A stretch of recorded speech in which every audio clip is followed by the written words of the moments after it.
Yes, good morning all of you.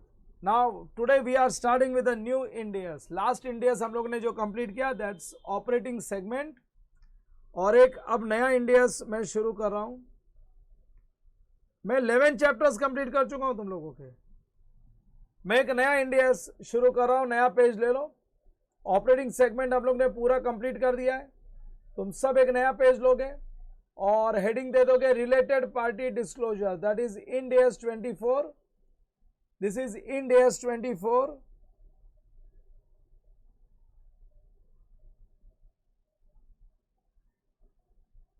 Ind AS 24 related party disclosure.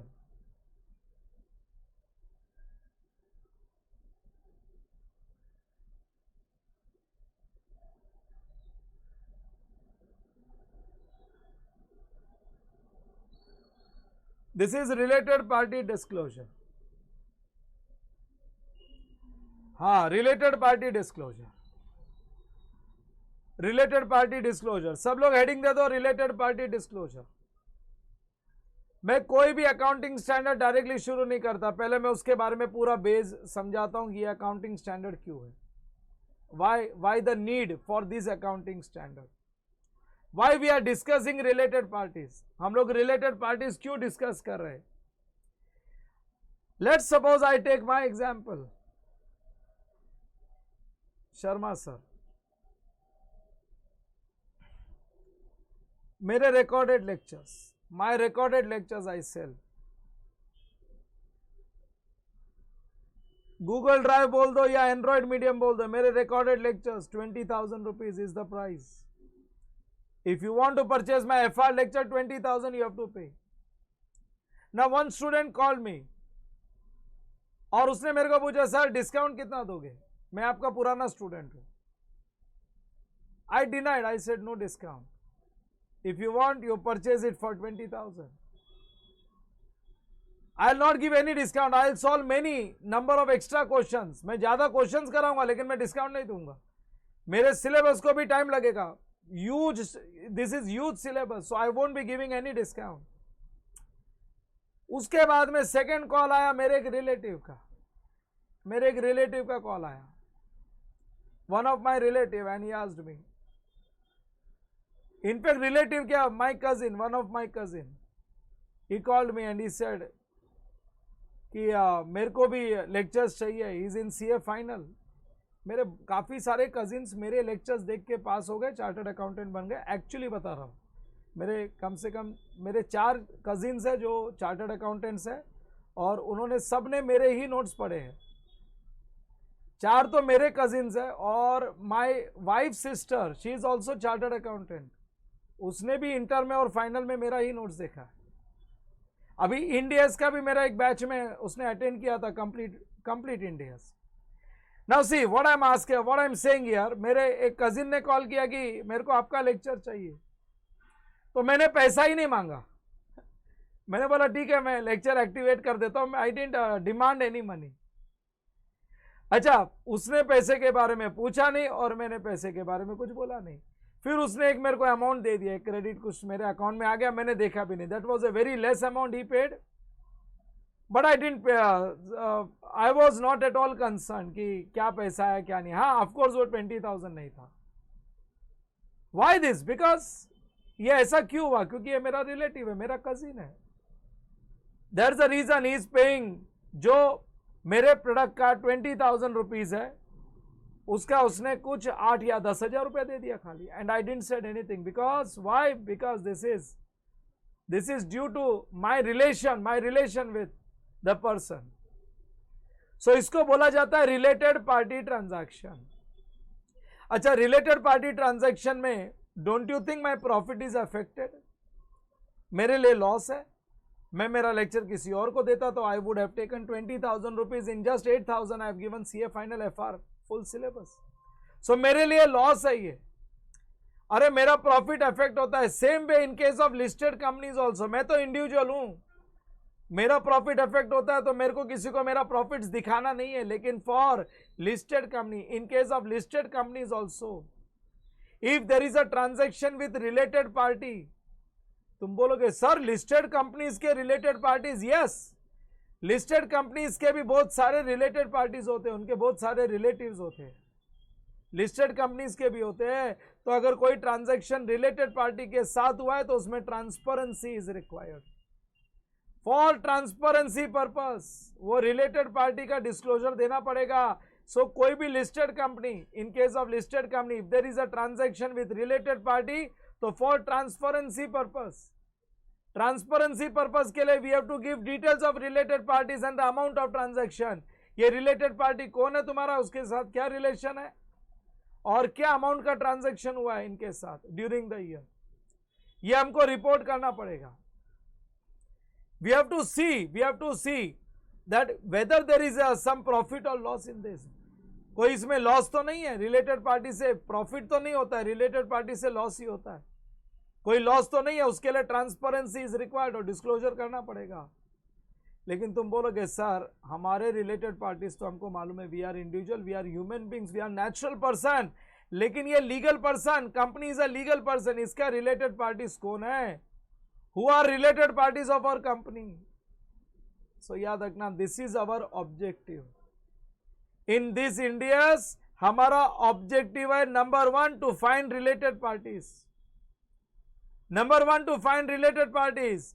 Listed companies के कौन कौन related parties होते हैं, that is identification of related parties. हम लोग रिलेटेड पार्टीज को आइडेंटिफाई करेंगे, मेरा पहला ऑब्जेक्टिव, ये मेरा पहला ऑब्जेक्टिव है, ये पर्टिकुलर इंडियस में, that is finding related parties, identification of related parties. मैं तुमको बोलूं, एच लिमिटेड होल्डिंग कंपनी, एक एच लिमिटेड, उसने अपनी सब्सिडरी कंपनी एस लिमिटेड को लोन दिया। अरे एच लिमिटेड ने एस लिमिटेड को लोन दिया और ये लोन है विदाउट इंटरेस्ट। क्यों भाई, पैसा फुकट का आता है, क्यों विदाउट इंटरेस्ट दिया, क्योंकि रिलेटेड पार्टी है, ये रिलेटेड पार्टी। अरे लोन किसी को भी दिया होता और किसी को दिया होता तो इंटरेस्ट नहीं कमाते क्या? आज अपना मकान किसी को देते तो भाड़ा नहीं लेते क्या? तो अपना पैसा किसी को देंगे, वो भी तो रिसोर्सेस है, मकान भी मेरा रिसोर्सेस है। मेरी जगह किसी को दूंगा तो उसका रेंट लूंगा, मेरा पैसा किसी को दूंगा तो उसका भाड़ा जो होता है वो इंटरेस्ट है। बिना भाड़े के कैसे दे दिया? क्योंकि रिलेटेड पार्टी है, याद रखना। सो ये ट्रांजैक्शन जो रिलेटेड पार्टी ट्रांजैक्शन है ना, इसमें कंपनी लॉस करती है, तो लॉस तुम्हारा पैसा थोड़ी है, पब्लिक का पैसा है, पब्लिक लिमिटेड कंपनी है भाई, ट्रांसपेरेंसी के लिए डिस्क्लोजर चाहिए। एच लिमिटेड होल्डिंग कंपनी ने गुड्स बेचा एस लिमिटेड को, इस बार लोन नहीं दिया। होल्डिंग कंपनी ने गुड्स बेचा, सर्विसेज दी। होल्डिंग कंपनी एच लिमिटेड ने एस लिमिटेड को गुड्स दिया, सर्विसेज दिया, लेकिन कौन से प्राइस पे? At cost price. Why? Business नहीं करना है, चैरिटी करना है। कॉस्ट टू कॉस्ट क्यों दिया? Why cost to cost? पैसा कमाना है, बिजनेस करने के लिए कंपनी बनाई है, तो ये रिलेटेड पार्टी है इसलिए दिया है। So to understand this standard, we have to first understand some definitions. मैं बताता हूं, ये स्टैंडर्ड को अगर अच्छे से समझना है तो कुछ डेफिनेशन समझने पड़ेंगे। मैंने जैसे बोला ये होल्डिंग कंपनी है और फिर ये सब्सिडियरी कंपनी है, तो डेफिनेशन में यही आएगा। होल्डिंग कौन? होल्डिंग का मतलब जो कंट्रोल करता है। सब्सिडियरी कौन? जो कंट्रोल होता है। कंट्रोल कौन करता है? जिसके पास मोर देन 50% शेयर्स है दूसरे कंपनी के, तो ये कंट्रोल करने की पोजीशन में आ जाता है। सो याद रखना, होल्डिंग कंपनी वो होता है जिसके पास मोर देन 50% शेयर्स है दूसरे कंपनी का, वो होल्डिंग होएगा, जो कंट्रोल करता है। और जो कंट्रोल होता है, जो कंपनी के शेयर्स खरीद रखे, जो कंट्रोल होता है, वो सब्सिडियरी। फिर आते हैं फेलो सब्सिडियरी। फेलो सब्सिडियरी का मतलब होता है siblings, that is subsidiary under common control. इसका मतलब है एक कंपनी है एच लिमिटेड, इसने एक कंपनी S1 में 60% शेयर्स खरीद के रखा है और यही इसी ने एक और कंपनी में 70% शेयर्स खरीद के रखा है, सब्सिडियरी 2। तो होल्डिंग कंपनी है ये, और ये इसकी सब्सिडियरी है, ये भी इसकी सब्सिडियरी है। तो अगर एक पेरेंट, होल्डिंग को पेरेंट भी बोला जाता है, एक पेरेंट की अगर दो सब्सिडियरी है तो ये आपस में भाई बहन हुए, ये सिबलिंग्स हुए, इनको बोलते हैं fellow subsidiary. We call them fellow subsidiary under joint control. Subsidiary 1 and subsidiary 2, ये दोनों के लिए एक ही पेरेंट है, ये दोनों के लिए पेरेंट एक ही है। तो ये फेलो सब्सिडरी है। कंपनीज अंडर कॉमन कंट्रोल को हम लोग बोलते हैं फेलो सब्सिडियरीज। सो याद रखना, members of the same group, इनको हम लोग बोलते हैं members of the same group. ये एक परिवार है, एक परिवार है, इनको बोला जाता है members of the same group. So ये तीनों एक दूसरे के रिलेटेड पार्टी है। कोई पूछेगा S1 का रिलेटेड पार्टी कौन, तो बोलेंगे H लिमिटेड और S2। H2 का रिलेटेड पार्टी कौन, तो बोलेंगे H1 और S1, H लिमिटेड और S1। और H लिमिटेड का रिलेटेड पार्टीज कौन, दोनों रिलेटेड पार्टीज। सो मेंबर्स एक परिवार में जो भी होते हैं वो सब एक दूसरे के रिलेटेड पार्टीज होते हैं, वो सब एक दूसरे के रिलेटेड पार्टीज होते हैं।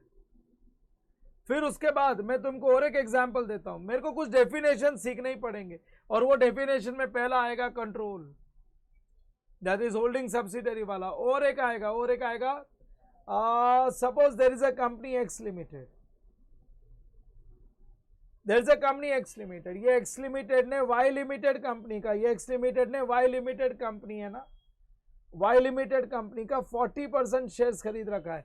50% से ज्यादा अगर खरीदेगा तो कंट्रोल आ जाता है। तो एक्स लिमिटेड के पास कोई पूछेगा कंट्रोल है क्या, तो मैं बोलूंगा no, control no. Why?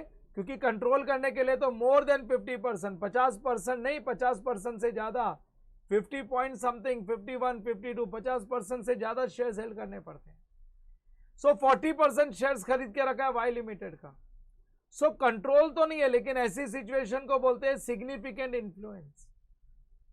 X limited का सिग्निफिकेंट इन्फ्लुएंस है वाई लिमिटेड में। सिग्निफिकेंट इन्फ्लुएंस का मतलब होता है power to participate in the meetings, but cannot control. वो कंट्रोल नहीं कर सकता, उनके डिसीजन मेकिंग प्रोसेस में नहीं आ सकता है, but power to participate in the meeting.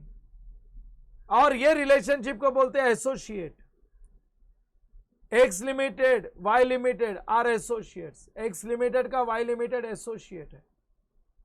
So if 20% और मोर, अरे 20% से लेके 50% तक अगर कोई कंपनी में शेयर होल्डिंग होने, 50% प्लस हो गया तो कंट्रोल आ जाएगा। लेकिन अगर 20 से 50% है ना, तो वहां पे सिग्निफिकेंट इन्फ्लुएंस आता है। और ये दोनों भी रिलेटेड पार्टीज है, वाई के लिए एक्स रिलेटेड पार्टी, एक्स के लिए Y related party. The moment 50% cross हो जाएगा तो कंट्रोल हो जाएगा, तो फिर वो हमारी सब्सिडरी बन जाएगी वाई लिमिटेड। लेकिन 40% तक सब्सिडरी नहीं है, वो एसोसिएट है। लेकिन एसोसिएट जो है ना, ये एसोसिएट भी अपना रिलेटेड पार्टी है। सो होल्डिंग सब्सिडरी रिलेटेड पार्टीज है। जो कंपनी में 20% से ज्यादा अप टू 50% तक शेयर्स अगर परचेज करके रखा है, वो भी रिलेटेड पार्टी है। जॉइंट वेंचर आएगा। जॉइंट वेंचर, तुम बोलोगे जॉइंट वेंचर क्या रे? जॉइंट वेंचर का मतलब होता है एक टेम्पररी अरेंजमेंट। कोई पर्टिकुलर प्रोजेक्ट को कंप्लीट करना है, और उसके लिए ए लिमिटेड और बी लिमिटेड, ये दोनों कंपनी है, ये दोनों फार्मास्यूटिकल कंपनी है। ये दोनों ने एक जॉइंट प्रोजेक्ट लॉन्च किया। सी लिमिटेड कंपनी बनाई, हाँ कोरोना वायरस वैक्सीन मिलके बनाएंगे, और एक बार बन गई ना तो उसका पेटेंट अपने नाम पे नहीं, गवर्नमेंट के नाम पे करा देंगे, और गवर्नमेंट उसको फ्री बेचने वाला है। गवर्नमेंट इनको इसके काम करने का पैसा देगा, ये अपने नाम पे पेटेंट नहीं करेंगे उसको। तो ये C limited is a joint venture of A limited and B limited. दोनों मिलके कंपनी बनाएंगे। जैसे ही वैक्सीन रेडी हो गई, मेडिसिन बन गई, इफेक्टिव हो गई, यूज करने के बाद में पेटेंट करा लिया, हैंड ओवर करेंगे गवर्नमेंट को पेटेंट राइट्स। अब गवर्नमेंट का काम है, इनका रिसर्च का काम था, इन्होंने पूरा रेडी करके दे दिया। बिल्डर है, builder A limited B limited suppose builder है, कंस्ट्रक्शन ऑफ ब्रिज का काम मिला है, सी लिंक का काम मिला है, पूरा कोस्टल रोड मुंबई की इनको ही बनानी है। इतना बड़ा प्रोजेक्ट एक अकेला नहीं कर सकता है, दोनों बिल्डर ने मिलकर पैसा निकाला, एक कंपनी बनाई सी लिमिटेड, कोस्टल रोड बन गया, गवर्नमेंट से पैसा मिल गया, now they are no longer partner. So joint venture C limited के लिए ए लिमिटेड रिलेटेड पार्टी है, सी लिमिटेड के लिए बी लिमिटेड भी रिलेटेड पार्टी है। सो ये जो जॉइंट वेंचर है इसके लिए दोनों रिलेटेड पार्टी है। लेकिन ए और बी लिमिटेड आपस में रिलेटेड पार्टीज नहीं है, ये को वेंचरर्स होते हैं, ये रिलेटेड पार्टीज नहीं है, क्योंकि ए लिमिटेड का बी लिमिटेड के बाकी बिजनेस में कोई लेना देना नहीं है। बी लिमिटेड का दूसरा भी तो बिजनेस होगा, और बी लिमिटेड के दूसरे बिजनेसेस में जो भी जिसके दूसरे बिजनेस है उसमें ए लिमिटेड का कोई लेना देना नहीं है, कोई लेना देना नहीं है। क्या है ना, सिंपल है, कोस्टल रोड प्रोजेक्ट बनाना है, कोस्टल रोड प्रोजेक्ट बनाना है। तो अनिल अंबानी खाली बैठा हुआ है, मैंने बोला साथ में आ जा, एंड मैं आ गया, मेरे पास भी पैसा है थोड़ा बहुत, उसके पास भी है, दोनों, वो तो खाली बैठा है बट उसके पास वर्किंग एफिशिएंसी है। सो कोस्टल रोड बना दी हम लोग ने। बनाने के बाद में अनिल अंबानी बोलते हैं सर आपके लेक्चर का पैसा मेरे को चाहिए। तो मैंने बोला भाग इधर से, मेरे लेक्चर का पैसा मेरा। अच्छा, मैं उसके बिजनेस में भी कुछ नहीं ले सकता, तो हमारा आपस में कोई लेना देना नहीं है। हम दोनों रिलेटेड पार्टी सिर्फ ये जॉइंट कंसर्न के वजह से है। तो ये जो जॉइंट वेंचर जो हम बनाएंगे, ये जो कंपनी बनेगी सी लिमिटेड, इसके हम दोनों रिलेटेड है आपस में। We are not taken as related parties. Accounting standard ने एकदम क्लियर बोला हुआ है, co venturers are not related parties. मैं किसी को जानता हूं, इसका मतलब वो नहीं मेरा रिलेटेड पार्टी है। मैं रोज किसी को देखता हूं, मैं बोलता हूं हाँ मैं तो जानता हूं इसको, मैं तो अमिताभ बच्चन को भी जानता हूं, तो मेरा कोई रिलेटेड पार्टी थोड़ी है। मैं तो बहुत लोगों को जानता हूं। सो ऐसे किसी को जानना, जानते ही थोड़ी रिलेटेड पार्टी हो जाती है। रिलेटेड पार्टी होने के लिए जॉइंट, एक तो या तो कंट्रोल चाहिए या सिग्निफिकेंट इन्फ्लुएंस चाहिए। Either you should have control. देखो ना, ये ए लिमिटेड और बी लिमिटेड दोनों जॉइंटली कंट्रोल कर रहे हैं सी लिमिटेड को। सो कोई पूछेगा ए लिमिटेड के लिए कौन रिलेटेड पार्टी है, सी लिमिटेड। बी लिमिटेड के लिए कौन रिलेटेड पार्टी है, सी लिमिटेड। और सी लिमिटेड के लिए कौन रिलेटेड पार्टी है, दोनों ए और बी। बट ये दोनों एक दूसरे को थोड़ी कंट्रोल कर रहे हैं, ये दोनों एक दूसरे को कंट्रोल नहीं कर रहे। सो इनका कोई लेना देना नहीं है, ये रिलेटेड पार्टी नहीं है, ये रिलेटेड पार्टी नहीं। और एक रिलेटेड पार्टी में उन्होंने बोला हुआ है, related party holding subsidiary relationship हो तो सारे एक ही परिवार के लोग होते हैं, लेकिन अगर सिग्निफिकेंट इन्फ्लुएंस हो तो भी भले एक ही परिवार के नहीं है, कंट्रोल नहीं है, लेकिन सिग्निफिकेंट इन्फ्लुएंस है तो भी रिलेशन बनता है, रिलेटेड पार्टीज। कोई जॉइंट वेंचर अगर हम लोग ने कंपनी बनाई है तो वो जॉइंट वेंचर कंपनी के लिए दोनों को वेंचर रिलेटेड पार्टी, बट को वेंचर्स आपस में रिलेटेड पार्टीज नहीं, को वेंचर्स आपस में रिलेटेड पार्टीज नहीं। और एक रिलेटेड पार्टी है की मैनेजमेंट पर्सन। मैंने सी एंटर में भी पढ़ा है, KMP। अरे की मैनेजमेंट पर्सन, की मैनेजमेंट पर्सन कौन होता है? की मैनेजमेंट पर्सन, वो की management person is a person who may be a qualified person, may not be a qualified person. Qualification is not required. Let's say there is a person, Mr. Ram, वो x limited company में 3 type के उसके पास power है, power of planning, directing and control. जो person के पास power of planning, directing और control है उसको मैं KMP मानूंगा। उसका कोई डेजिग्नेशन नहीं होता है, कोई डेजिग्नेशन रिक्वायर्ड ही नहीं। तुम बोलोगे सर डायरेक्टर होता है क्या KMP? डायरेक्टर भी हो सकता है सर, प्यून, हाँ प्यून भी हो सकता है अगर ये 3 पावर उसके पास है तो। कोई भी पर्सन जिसके वजह से प्लानिंग हो रही है, जो डायरेक्ट कर रहा है और उसी के हाथ में कंट्रोल है, तो वो की मैनेजमेंट पर्सन है। ही इज अ की मैनेजमेंट पर्सन। जो की मैनेजमेंट पर्सन होता है वो और उसके family member, close family members, वो सब रिलेटेड पार्टीज है एक्स लिमिटेड के लिए। वो सारे के सारे रिलेटेड पार्टीज है एक्स लिमिटेड के लिए। मैं तुमको बताता हूं, one of my friend who was with me from school, he was in my same college.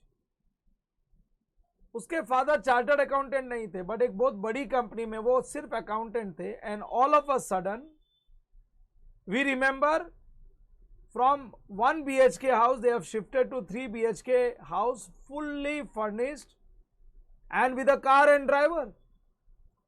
और वो उनका ओन्ड हो गया। कोई कंपनी है, कंपनी नहीं दे रहा है, कंपनी ने कोई एकोमोडेशन नहीं दिया उनके नाम पे। So a person who is just a normal accountant, not even a chartered accountant, not the finance manager, no qualification, but still इतना क्यों आ गया? क्योंकि वो कंपनी में क्या थे? की मैनेजमेंट पर्सन। वो कंपनी के की मैनेजमेंट पर्सन थे। Power of planning, directing, controlling. अरे ये 3 आ गया तो कोई क्वालिफिकेशन नहीं चाहिए, नो डेजिग्नेशन। वो की मैनेजमेंट पर्सन हो गया। और ये जो की मैनेजमेंट पर्सन है खुद तो रिलेटेड पार्टी हुआ ही, मिस्टर राम तो रिलेटेड पार्टी है ही, लेकिन मिस्टर राम के फैमिली मेंबर्स भी रिलेटेड पार्टीज है। मिस्टर राम के फैमिली मेंबर्स भी रिलेटेड पार्टीज है। अरे फैमिली मेंबर्स में कौन कौन आ गया? फैमिली मेंबर्स में आ गए, फर्स्ट लाइन आ गया स्पाउस, सेकेंड लाइन आ गया चिल्ड्रंस, और ऊपर आ गया फादर एंड मदर। हाँ, फादर एंड मदर, और साथ में एक sister, brother sisters, father mother brother sister, सब रिलेटेड पार्टी हो गए, सारे के सारे related party. Spouse is a related party. अगर कंपनी एक्स लिमिटेड का उसके स्पाउस के साथ, बच्चों के साथ, फादर मदर सिस्टर ब्रदर किसी के साथ भी अगर कोई ट्रांजैक्शन है तो वो रिलेटेड पार्टी ट्रांजैक्शन माना जाएगा, बिकॉज वो ट्रांजैक्शन में कहीं ना कहीं कंपनी डिस्काउंट कंसेशन लॉस कर सकती है, तो अपने को उसकी ट्रांसपेरेंसी चाहिए। अरे अपना जो AS 18 था ना वो इंडियन स्टैंडर्ड था, अब ये क्या है? इंडियस 24 है। इंडियस 24 या यूरोपियन स्टैंडर्ड है। IFRS को हम लोग ने इंडियस में कन्वर्ट किया है, तो ये यूरोपियन स्टैंडर्ड में रिलेटेड पार्टी में और एक एडिशन है, that is domestic partners. Domestic partners का मतलब हो गया ये KMP मिस्टर राम के कोई लेफ्टे इंडिया में नहीं होते ये सब, बट बाहर तो कॉमन है living relationship, but not spouse. तो इंडियस ने उसको भी कवर किया, और उसी को नहीं, उसके भी डिपेंडेंट पेरेंट्स को, डोमेस्टिक पार्टनर और डोमेस्टिक पार्टनर के डिपेंडेंट पेरेंट्स को भी। अगर पेरेंट्स इंडिपेंडेंट है तो नो, लेकिन अगर पेरेंट्स डिपेंडेंट है तो डेफिनेटली वो भी रिलेटेड पार्टीज हुए, सो रिलेटेड पार्टीज में किसी को नहीं छोड़ा है, ये सबको इंक्लूड कर लिया है, सो KMP के लिए मैं बोलता हूं, KMP के लिए अगर मैं बात करूं KMP, वो खुद तो रिलेटेड पार्टी है ही एक्स लिमिटेड का। फॉर एक्स लिमिटेड जो की मैनेजमेंट पर्सन है मिस्टर राम, वो तो रिलेटेड पार्टी है। राम के फादर एंड मदर, ये भी रिलेटेड पार्टी है। फिर उसके बाद में उसके चिल्ड्रंस, स्पाउस के डिपेंडेंट पेरेंट्स, सिस्टर, वो सब रिलेटेड पार्टी है।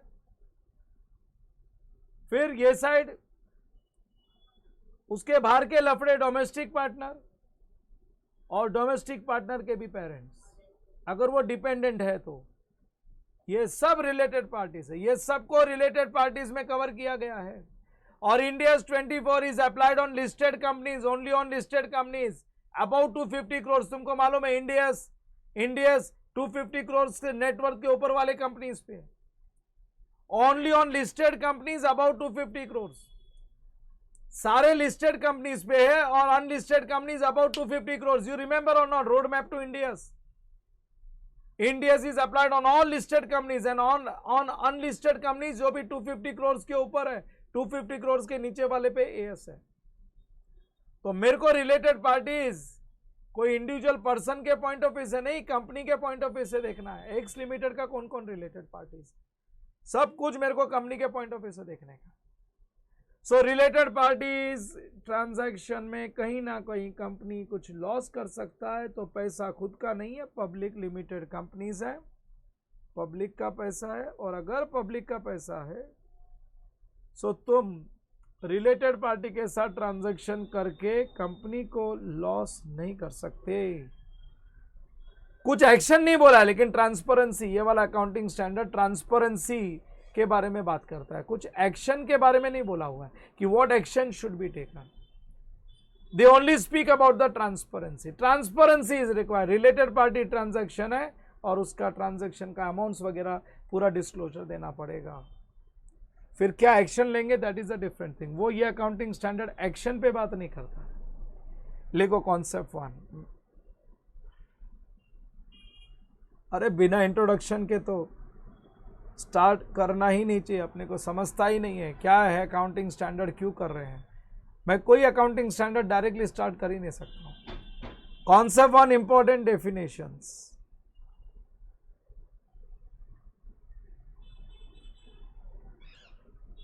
Important definitions. Important definitions.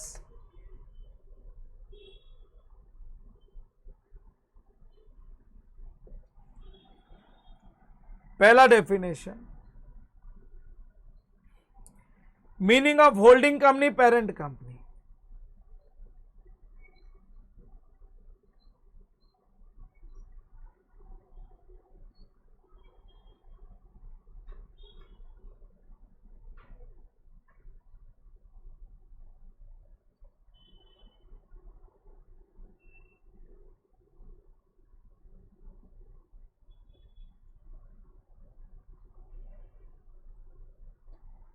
Meaning of holding company and parent company.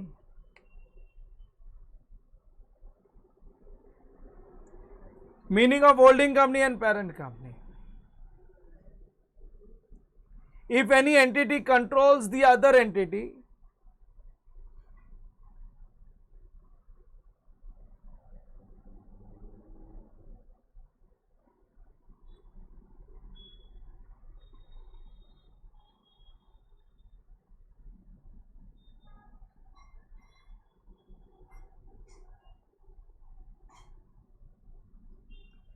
if any entity controls the other entity, if any entity controls the other entity, then if any entity controls the other entity, then controlling enterprise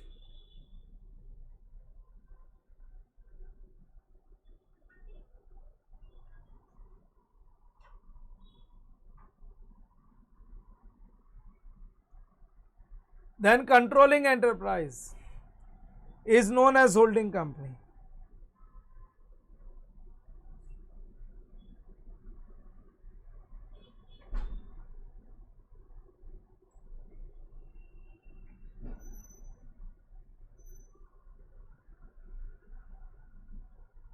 Then controlling enterprise is known as holding company. Number B, meaning of subsidiary company. जो control कर रहा है वो holding, और जो control हो रहा है वो सब्सिडियरी। कंट्रोल करने का क्राइटेरिया जो है ना, वो एक क्राइटेरिया शेयर होल्डिंग है, लेकिन वो एक ही क्राइटेरिया, इसलिए मैंने वो शेयर्स वाली बात अभी नहीं लिखवाई।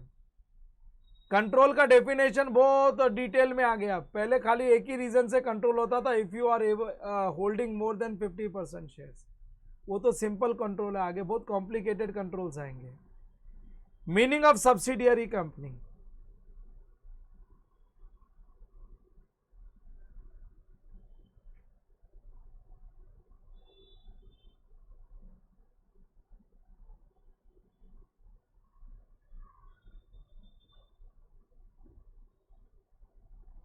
हाँ, meaning of subsidiary company,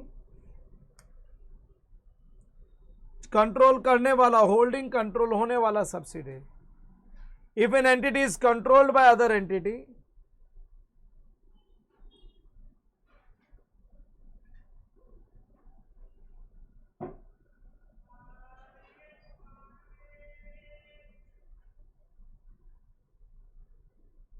if an entity is controlled by other entity,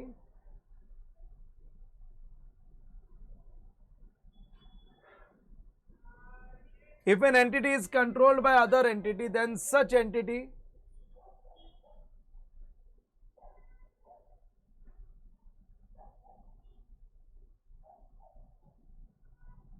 if an entity is controlled by other entity, then such entity is known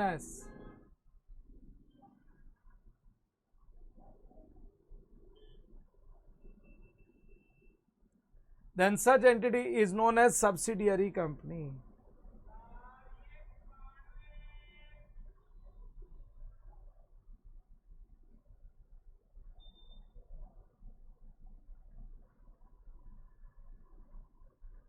such entity is known as subsidiary company.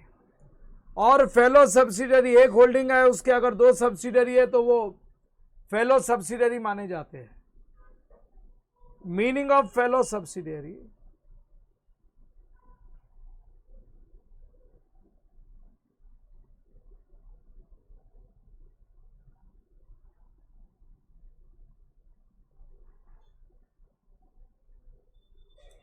Meaning of fellow subsidiary,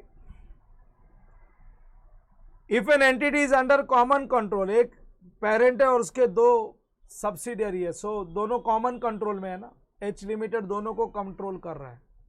if an entity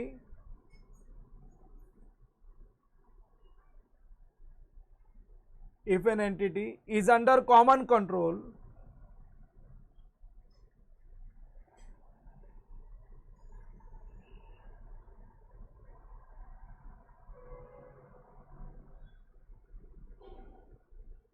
if an entity is under common control with,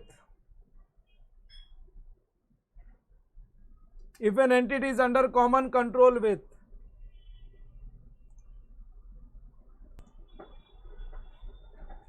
if an entity is under common control, if an entity is under common control with other entity,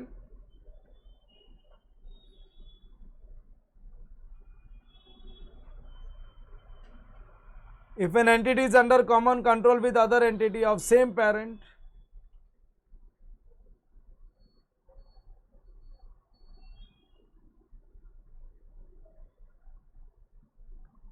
if an entity is under common control with the other entity of same parent company, मैंने example दिया था H limited के पास S1 S2 दो थे, तो वो आपस में फेलो सब्सिडरी माने जाएंगे। Of the same parent company, then subsidiary company is recognised as, then subsidiary company,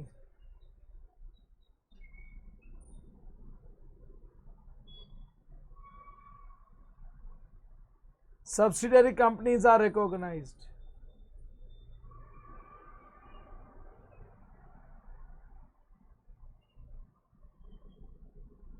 subsidiary companies are recognized as fellow subsidiary.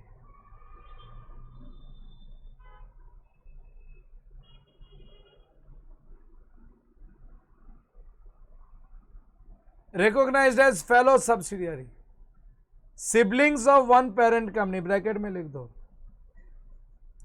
into bracket right siblings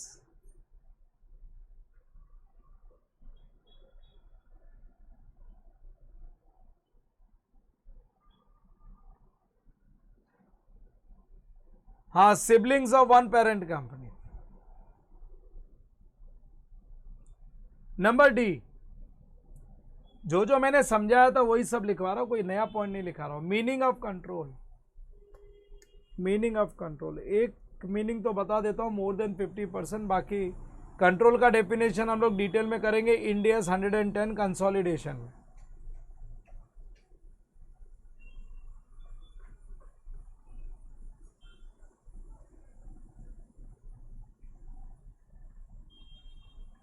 meaning of control, control means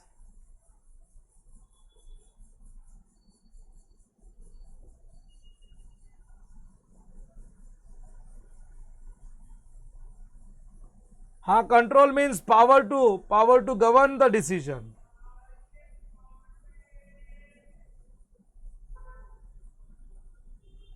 हम decision making process में होते हैं।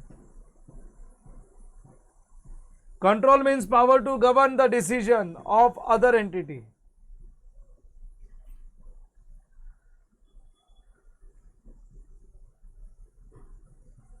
Control means power to govern the decision of other entity, that is share in more than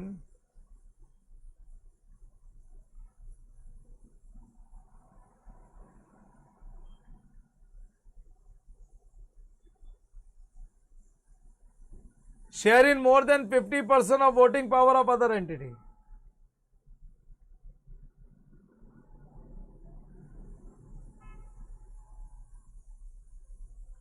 1 share is equal to 1 vote होता है। इसका मतलब है दूसरे एंटिटी का मोर देन 50% शेयर होल्डिंग है, सो हम लोग उनके डिसीजन मेकिंग प्रोसेस में हो सकते हैं। We have power to govern their decision, we have power to take the decisions. हम ओनर है।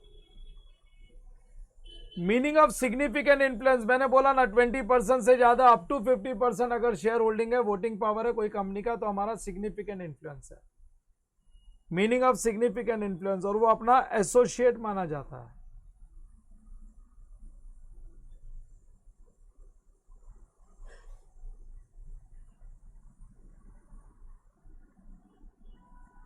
Meaning of significant influence,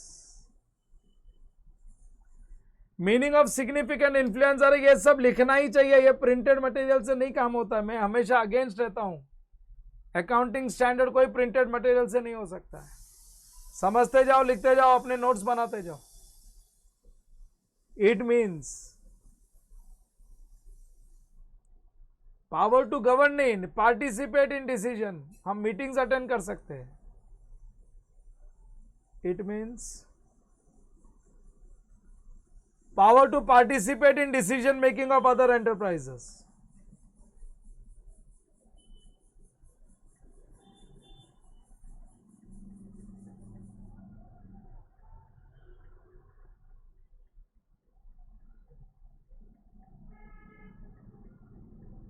Power to participate in decision making,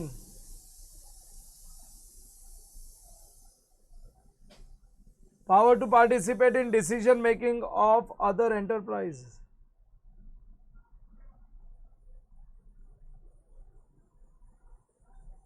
That is share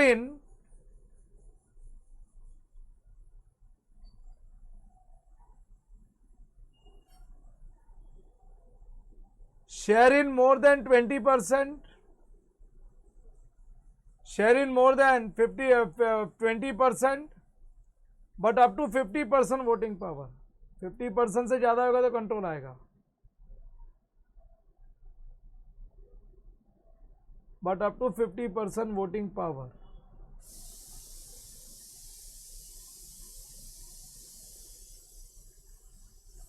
up to 50% voting power.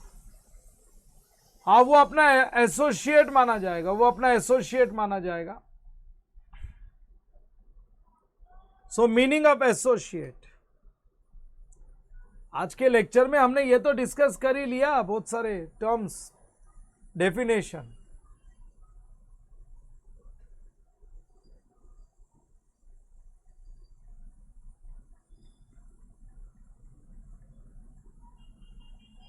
हाँ, meaning of associate, if an entity enjoys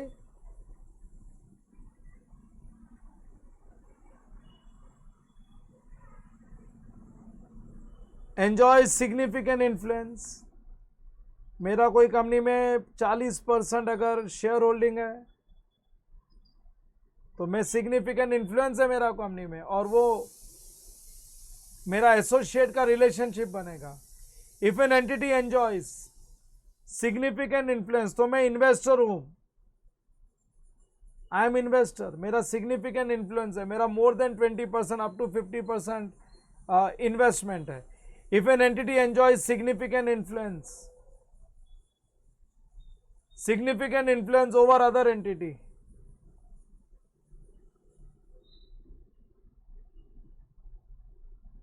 significant influence over other entity, then it will be considered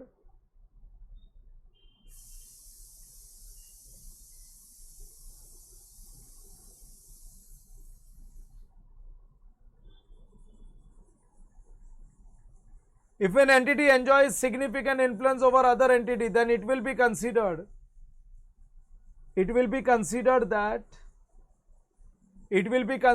that other entity is an associate,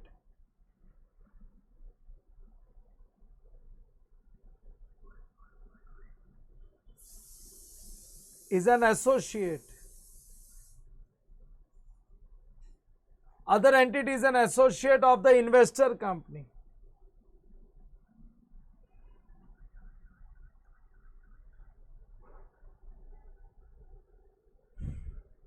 associate of investor company.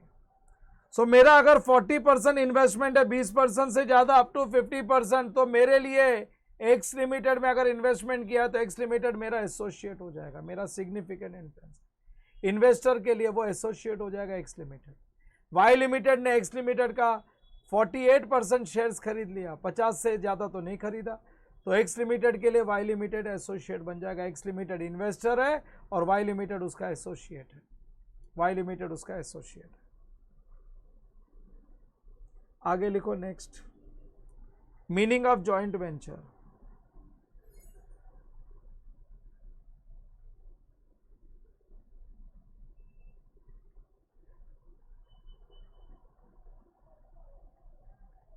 हाँ, meaning of joint venture,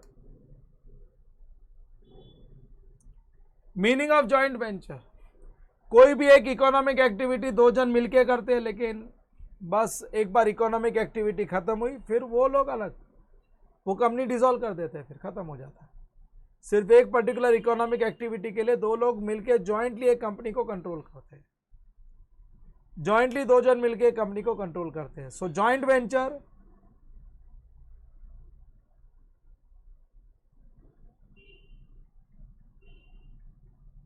joint venture is an economic activity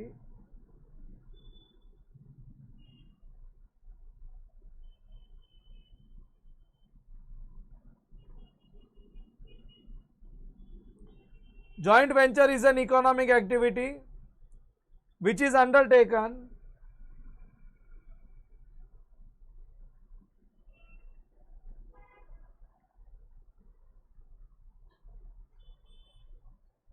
joint venture is an economic activity which is undertaken by two or more enterprises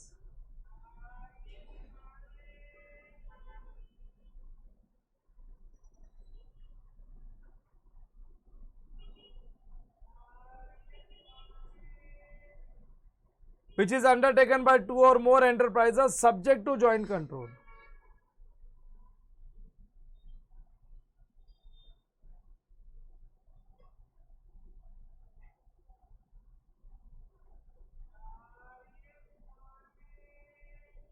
हाँ, joint venture is an economic activity which is undertaken by two or more enterprises subject to joint control.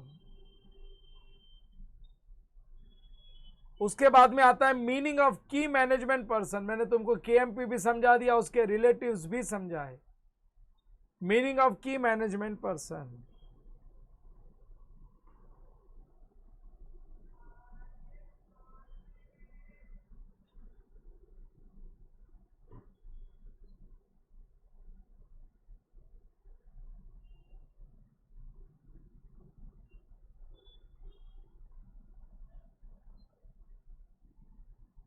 Meaning of की management person. So concept 1 में मैंने ये सारे definitions ही cover कर लिए, क्योंकि ये टॉपिक को सीखने के लिए सारे डेफिनेशंस आने ही चाहिए। मीनिंग ऑफ की management person, a person who is exercising, 3 power है इसके पास।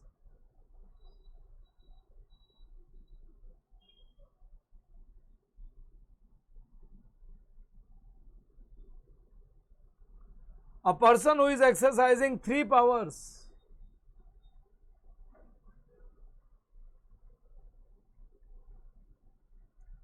A person who is exercising 3 powers at any level in company.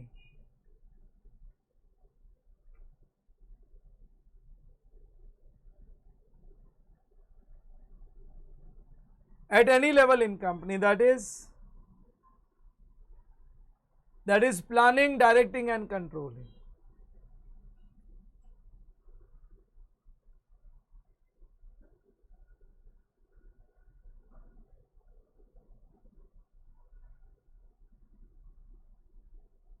That is planning, directing and controlling. ये 3 पावर जिसके पास है उसको केएमपी बोला जाएगा।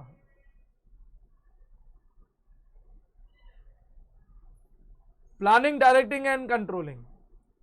It means that designation of person is not important. It means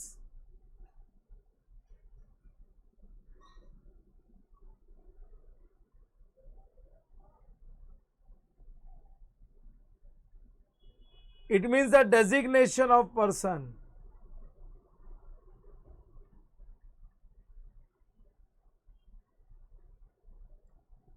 is not important.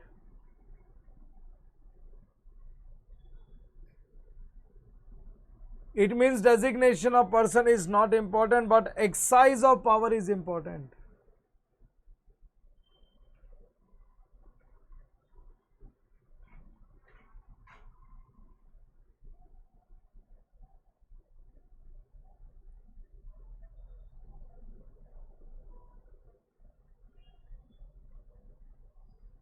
It means that designation of person is not important, but exercise of power is important. अरे कोई non executive director है ना, वो भी की management person हो सकता है if is enjoying the specified powers. A non executive director, मैंने तो प्यून तक का नाम ले लिया, नॉन एग्जीक्यूटिव ये तो डायरेक्टर ही है. A non executive director, a non-executive director can also be considered.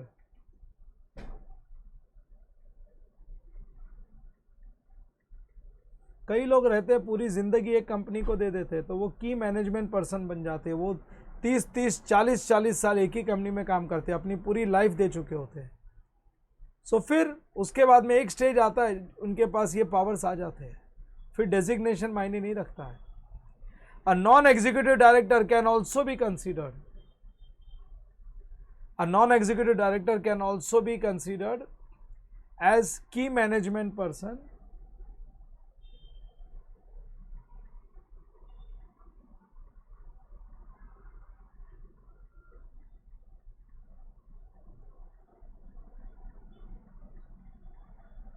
as key management person, that is KMP, as key management person only if he is enjoying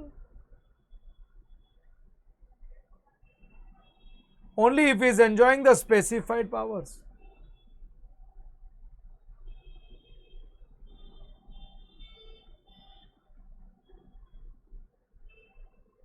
Only if he is enjoying the specified powers. कौन से specified powers? Planning, directing and control.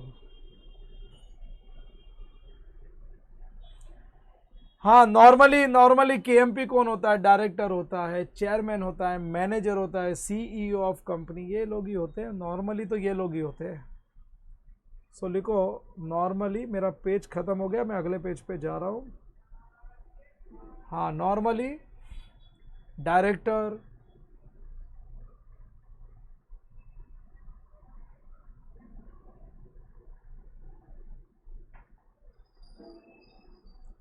Chairman, manager,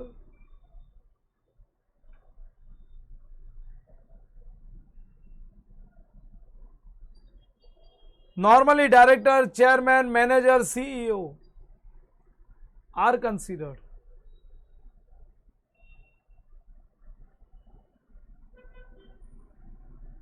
Are considered as key management person.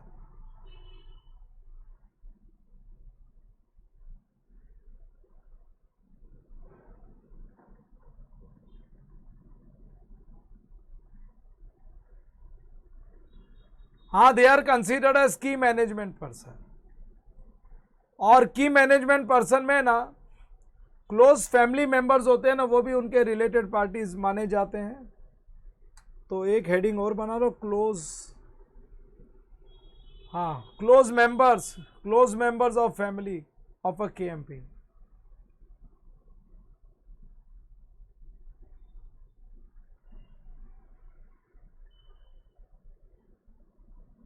Close members.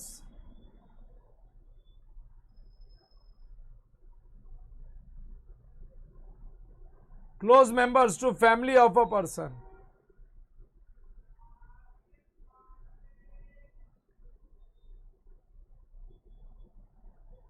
हाँ, close members of family of a person, that is KMP की बात चल रही है.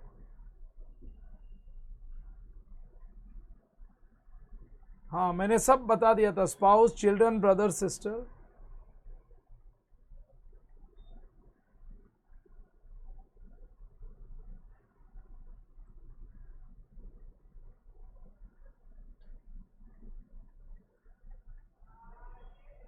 फिर उसके बाद में फादर, मदर, स्पाउस, डिपेंडेंट,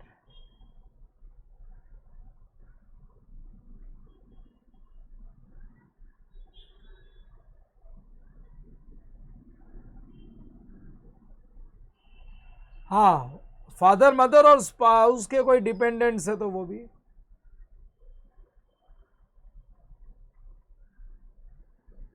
और उसके बाद domestic partners and dependents of domestic partners.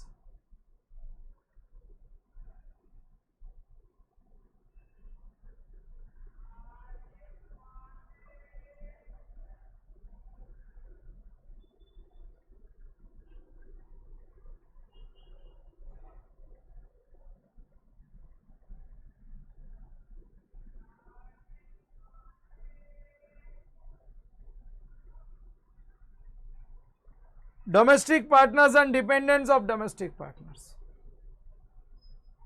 Dependents of domestic partner ही लिखो, ये कहां पार्टनर्स, 1000 थोड़ी है। डिपेंडेंट्स ऑफ डोमेस्टिक पार्टनर, चलो हो गया ये। सो मेरा कॉन्सेप्ट नंबर 1 मैंने आज के लेक्चर में कंप्लीट कर लिया। I have completed concept number 1। अब अगले लेक्चर से शुरू करूंगा concept 2, identification of related parties. मैं नेक्स्ट लेक्चर में शुरू करूंगा आइडेंटिफिकेशन ऑफ रिलेटेड पार्टीज। आज का लेक्चर हमने शुरू तो कर ही दिया। ये पहला लेक्चर छोटा ही लेक्चर है, just it's a 50 minutes lecture, so heavy नहीं होगा। आज के लेक्चर में सिर्फ डेफिनेशन करो, फिर उसके बाद में नेक्स्ट डे का लेक्चर देखना, ठीक है ना। चलो will stop this lecture here and for the day. Revise करके अगला लेक्चर देखना, ये सब डेफिनेशंस की जरूरत पड़ेगी। चलो दैट्स इट, बाय बाय।